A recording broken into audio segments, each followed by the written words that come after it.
नमस्कार। प्रादेशिक समाचार के साथ मैं मुग्धा तिवारी। पहले मुख्य समाचार। प्रधानमंत्री नरेंद्र मोदी आज जैनाचार्य विजय वल्लभ सुरीश्वर जी महाराज की 151वीं जयंती पर वीडियो कॉन्फ्रेंसिंग से राजस्थान में स्थापित शांति प्रतिमा का अनावरण करेंगे। नीतीश कुमार आज बिहार के मुख्यमंत्री पद की शपथ लेंगे। कई मंत्रियों को भी राज्यपाल दिलाएंगे शपथ। राज्य में कोरोना से ठीक होने की दर बढ़कर 96.34% हुई। अब 3000 से भी कम सक्रिय मामले। और छठ पूजा पर आपदा प्रबंधन विभाग की गाइडलाइन जारी। नदी, तालाब और डैम सहित सभी सार्वजनिक अर्घ्य घाटों पर पूजा की अनुमति नहीं। अब समाचार विस्तार से। कोविड-19 महामारी के खिलाफ देश एकजुट होकर लड़ रहा है। आप भी हमारे साथ सुरक्षा और बचाव के 3 आसान एहतियाती उपायों का संकल्प लें। मास्क पहने, 2 गज की दूरी है जरूरी, सुरक्षित दूरी बनाए रखें, हाथ और मुंह साफ रखें। प्रधानमंत्री नरेंद्र मोदी आज जैनाचार्य श्री विजय वल्लभ सुरीश्वर जी महाराज की 151वीं जयंती पर वीडियो कॉन्फ्रेंसिंग से शांति प्रतिमा का अनावरण करेंगे। 151 इंच ऊंची यह प्रतिमा अष्टधातु से बनी है, जिसमें मुख्य रूप से तांबे का इस्तेमाल किया गया है। इसे राजस्थान के पाली में जेतपुरा स्थित विजय वल्लभ साधना केंद्र में स्थापित किया जा रहा है। श्री विजय वल्लभ सुरीश्वर जी महाराज का जीवन काल 1870 से 1954 के बीच रहा। उनका जीवन सादगी भरा था और वे भगवान महावीर के संदेशों के प्रसार के लिए समर्पण भाव से काम करते रहे।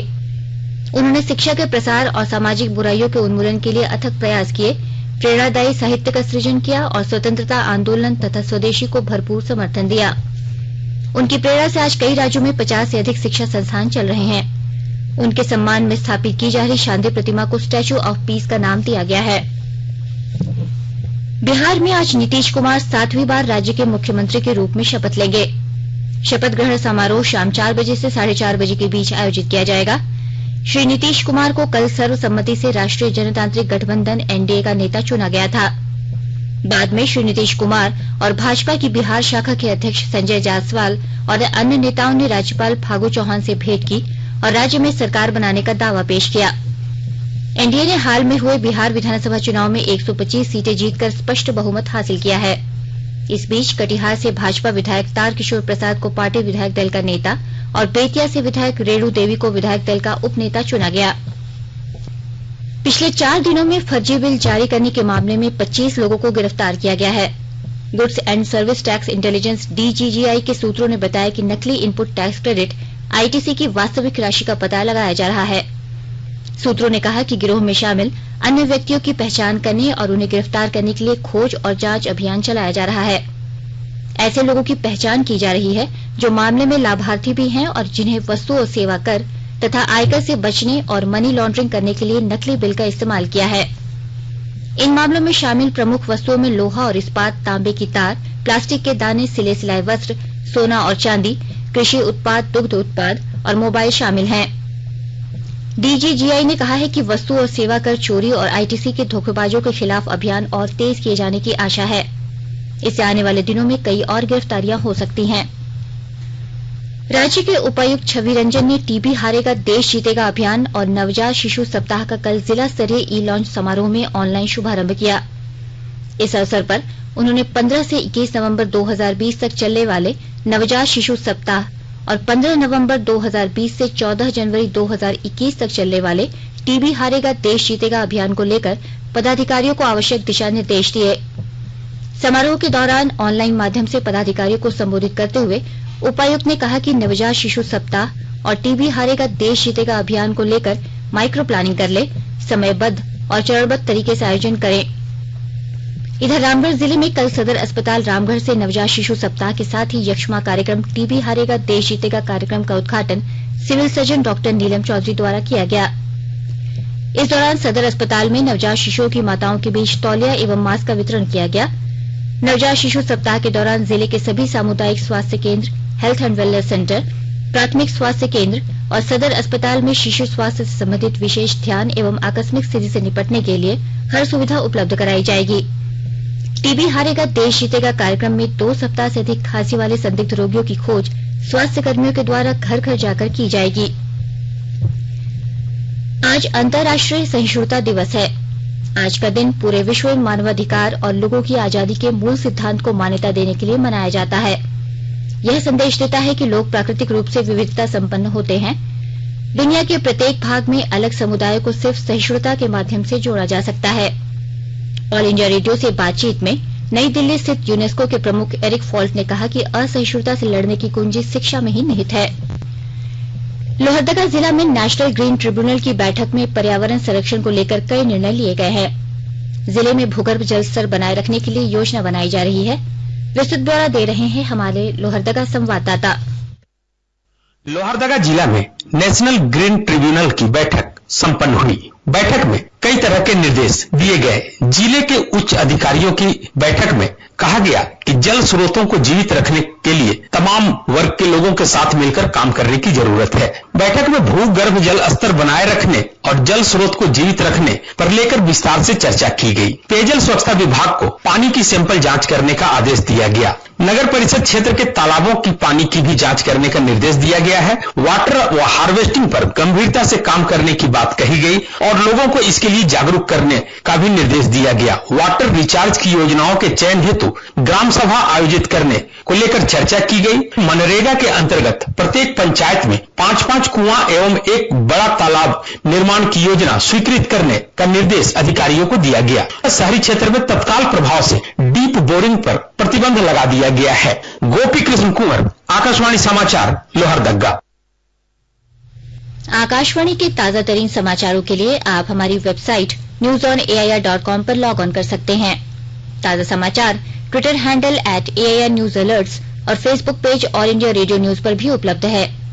आप प्रादेशिक समाचार एकांश के ट्विटर हैंडल @AIRNews_रांची और Facebook page AIR news Ranchi के अलावा YouTube channel regional news unit Ranchi पर भी हमारे बुलेटिन सुन सकते हैं। प्रादेशिक समाचार आप आकाशवाणी रांची से सुन रहे हैं और अब पेश है कोरोना से बचाव के कुछ संदेश। कोविड-19 से बचाव और सुरक्षित रहने के 3 उपाय। मास्क लगाएं, 2 गज दूरी है जरूरी, सुरक्षित दूरी रखें, हाथ और मुंह साफ रखें।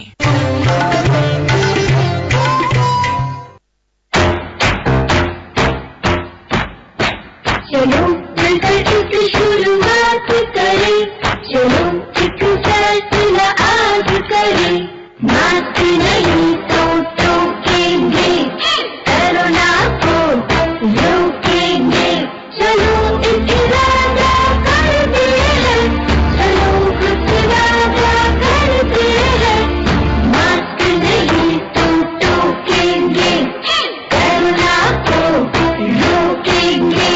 भारत सरकार द्वारा जनहित में जारी। राज्य में पिछले 24 घंटों में 129 कोरोना पॉजिटिव मरीज मिले हैं, जबकि 291 मरीज ठीक हुए हैं। कोरोना से 2 लोगों की मौत हुई है। मृतकों में रांची और जमशेदपुर से एक मरीज शामिल हैं।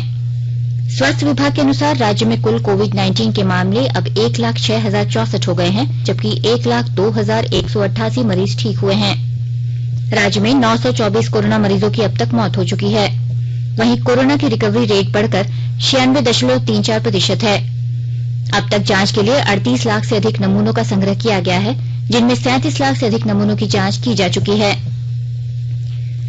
देश में कोविड-19 से ठीक होने वाले की दर बेहतर होकर 93.09% हो गई है। पिछले 24 घंटों में 42,000 से अधिक मरीज संक्रमण से मुक्त हुए। स्वास्थ्य मंत्रालय के अनुसार ठीक होने वाले की संख्या 82 लाख से अधिक हो गई है। देश में नए मामलों की संख्या कुल मामलों का केवल 5.44% है।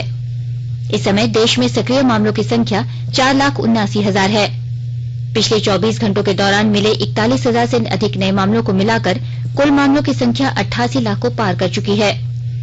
स्वास्थ्य मंत्रालय ने कहा कि सरकार की टेस्ट, ट्रैक और ट्रीट की प्रभावी रणनीति के सफल क्रियान्वयन से स्वस्थ होने वालों की दर बढ़ी है और मृत्यु दर में कमी आई है। इस समय देश में इस संक्रमण से होने वाली मौतों का प्रतिशत 1.47 है, जो विश्व में अधिकांश देशों की तुलना में न्यूनतम है। भारतीय आयुर्विज्ञान अनुसंधान परिषद के अनुसार पिछले 24 घंटों में 8,05,000 से अधिक नमूनों की जांच की गई। अब तक देश में संक्रमण के 12 करोड़ 48 लाख नमूनों की जांच की जा चुकी है। केंद्रीय स्वास्थ्य मंत्री हर्षवर्धन ने कल बताया कि अगले जनवरी या फरवरी तक कोविड वैक्सीन भारत में उपलब्ध हो जाएगी। दुनिया के अंदर 200 से ज्यादा वैक्सीन कैंडिडेट्स हैं, उसमें से थोड़े से क्लिनिकल ट्रायल्स में एडवांस स्टेजेस में पहुंच गए हैं। 3-4 हमारे भारत के हैं उसमें, और उसमें से भी 2 तो थर्ड फेज में पहुंच गए हैं। और उस सबके आधार पर हमें उम्मीद है कि जैसे नया साल शुरू होगा 2021, तो पहले महीने में नहीं तो दूसरे महीने में हमारे को निश्चित रूप से वैक्सीन उपलब्ध हो जाएगी। आकाशवाणी के साथ बातचीत में अखिल भारतीय आयुर्विज्ञान संस्थान एम्स के निदेशक रणदीप गुलेरिया ने कहा कि हमें कोविड के खिलाफ लड़ाई जारी रखनी होगी। उन्होंने कहा कि मृत्यु दर कम बनाए रखने के लिए हमें सभी प्रयास करने होंगे। गुमला जिले के रायडीह प्रखंड के पर्यटक स्थल हीरादह के शंख नदी में स्नान करने के दौरान 3 युवकों की डूबने से मौत हो गई है। युवकों के नदी में बहने और नदी के पत्थरों के बीच फंसे होने की संभावना के मद्देनजर कल देर शाम तक तलाशी अभियान चलाया गया। युवकों के डूबने की पुष्टि जिले के आरक्षी अधीक्षक एचपी जनार्दनन ने की है। उन्होंने बताया कि डूबे हुए युवकों को खोजने के लिए एनडीआरएफ की टीम को सूचना दी गई है। छठ महापर्व को लेकर झारखंड सरकार ने गाइडलाइन जारी कर दी है। मुख्य सचिव सुखदेव सिंह की अध्यक्षता वाली उच्च स्तरीय आपदा प्रबंधन कमेटी ने नदी, तालाब, झील और डैम जैसे सार्वजनिक जलाशयों पर छठ पूजा पर रोक लगा दी है। आदेश में कहा गया है कि कोविड-19 को देखते हुए सोशल डिस्टेंसिंग के तहत 2 गज की दूरी जरूरी है। छठ में अर्घ्य देने के लिए सूर्योदय और सूर्यास्त पर 2 बार समय निर्धारित होता है। इस समय नदी तालाबों में बड़ी संख्या में लोग जमा होते हैं, एक साथ अर्घ्य देते हैं। ऐसे में सार्वजनिक जलाशयों पर सोशल डिस्टेंसिंग का पालन कराना संभव नहीं हो पाएगा। इसी को ध्यान में रखकर यह रोक लगाई गई है। आपदा प्रबंधन विभाग द्वारा जारी दिशा निर्देश में स्पष्ट कहा गया है कि इस बार छठ महापर्व के दौरान किसी भी नदी, लेक, डैम या तालाब के छठ घाट पर किसी तरह के कार्यक्रम के आयोजन की मनाही होगी। छठ घाट के समीप कोई दुकान, स्टॉल आदि नहीं लगेगा। पर्व के दौरान सार्वजनिक स्थल, पटाखा, लाइटिंग और मनोरंजन संबंधी कार्यक्रम पर पूरी तरह से रोक रहेगी। 4 दिवसीय छठ महापर्व 18 नवंबर से शुरू होगा। और अब संक्षिप्त खबरें। पद्मश्री से सम्मानित डॉक्टर कामेश्वर प्रसाद ने कल राजेंद्र आयुर्विज्ञान संस्थान रिम्स के निदेशक का पदभार संभाल लिया। डॉक्टर कामेश्वर प्रसाद ने कहा कि मरीजों का समुचित इलाज कैसे हो, यह उनकी प्राथमिकता होगी। भारतीय निर्वाचन आयोग के निर्देशानुसार आज से मतदाता पुनरीक्षण का काम शुरू हो जाएगा। इसके तहत जिस युवा वोटर की उम्र 1 जनवरी 2021 को 18 वर्ष पूरे हो गया है, उनका नाम मतदाता सूची में जोड़ा जाएगा।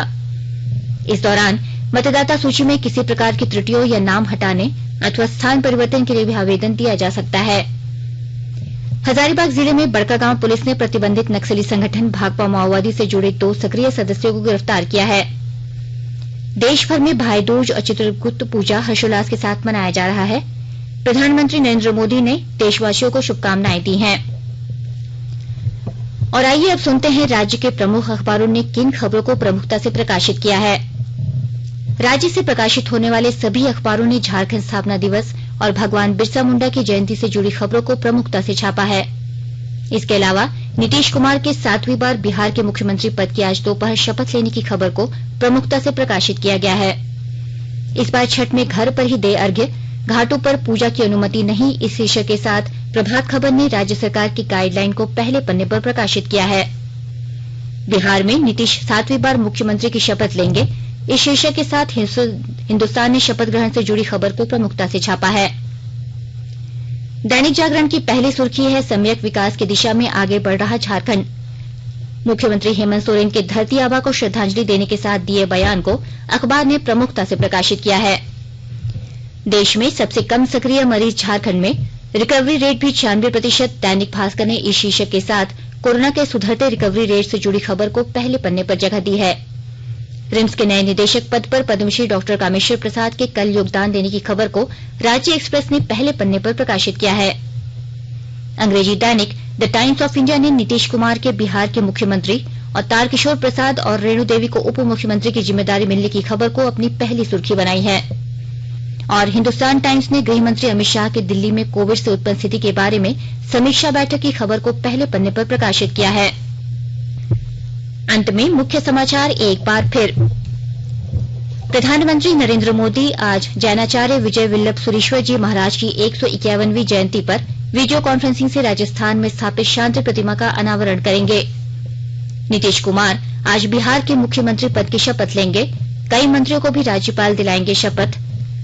राज्य में कोरोना से ठीक होने की दर बढ़कर 96.34% हुई। अब 3000 से भी कम सक्रिय मामले।